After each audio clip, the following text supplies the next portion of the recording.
তো এগুলো হচ্ছে সেই তিন গাছটার কাটিং, তার মানে যে ডালগুলো কাটছিলাম সেগুলো। তো এখানে অনেক জায়গা আছে যেখানে অলরেডি শেকড় হয়ে আছে, যেমন হচ্ছে এখান থেকে দেখেন এগুলো শেকড় হয়ে আছে, এটা তো শেকড় হয়ে আছে। তো যেগুলো শেকড় হয়ে আছে ওইগুলো আমি আবারও এখন একটু মাটিতে বসাই দিব, তাহলে হচ্ছে কি এইগুলো পরবর্তীতে একটা গাছ হিসেবে তৈরি হবে আর কি। তো বসানোর জন্য আমাকে এগুলো একটু প্রসেস করতে হবে, অর্থাৎ এইখান থেকে দেখা যাচ্ছে যে এই গাছটা প্রায় কেটে দিছি আমি এখান থেকে, ফলে এর একটা অংশ এই পাশে আছে। আমি যদি এই দুটোকে আলাদা করে দিই এরকম ভাবে, তাহলে এটা দুইটা গাছ তৈরি হবে। অর্থাৎ এটা একটা, এই গাছটা মোটামুটি কিন্তু একটা মোটা ডাল আছে, তো সহজেই ভালো একটা শেপ দেওয়া যাবে। আর এটা হচ্ছে ছোট একটা গাছ বা ছোট একটা ডাল, ফলে আমি এটাকে এইভাবে বসাবো।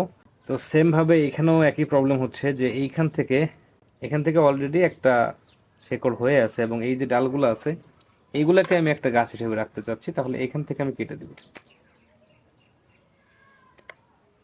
তাহলে এইটাকে আমি এখন লাগায় রাখতে পারি, যদি এটা থেকে কোনো ডাল বের হয় তাহলে এটা থেকে আমি নিয়ে কাজ করতে পারবো, বা ভবিষ্যতে হয়তো কোনো একটা শেপ দিতে পারবো এরকম ভাবে।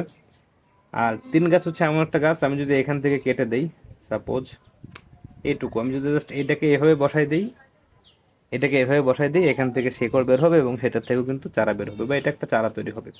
তো তিন গাছ আমার খুব পছন্দের গাছ। কোরআনে একটা সূরা আছে তিন নিয়ে, তো এটা হচ্ছে সেই তিন ফল। ফলে আমি এখানে যতগুলো গাছ আমার কাছে আছে সবগুলোই আমি এখান থেকে চারা তৈরি করবো এবং সবগুলোই বসাই দেবো।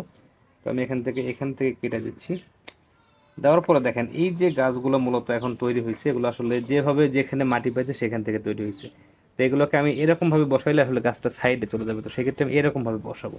তো ভবিষ্যতে এই পাশগুলো থেকেও এটা শেকড় বের হবে এবং এখান থেকেও সেম হবে, বাট এখান থেকে অলরেডি এই পর্যন্ত শেকড় চলে আসছে।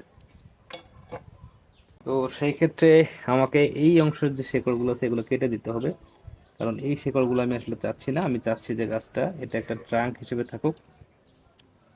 তাহলে এইখান থেকে নিচের দিকে যে শিকড়গুলো আছে এই শিকড়গুলো থাকুক, এই শিকড়গুলো থেকে নতুন করে তৈরি হবে, তাহলে একটা সোজা গাছ তৈরি হবে, এটা হচ্ছে মেইন কথা। তো এটা ওইভাবে করব।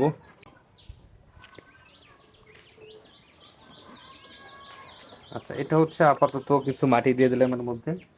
এর মধ্যে আমি মূলত গাছগুলোকে একটা একটা করে বসাই দিব।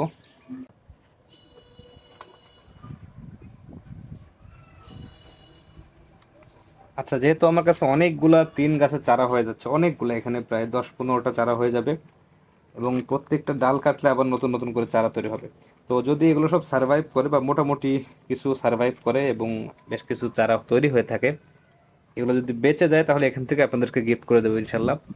তো এটা খুবই ভালো একটা গাছ, তিন ফল, খাইতেও খুব সুস্বাদু। ফলে এই গাছটা, যদি এই গাছগুলো সার্ভাইভ করলে এখান থেকে আপনাদের মধ্যে কিছু গিফট করে দেব।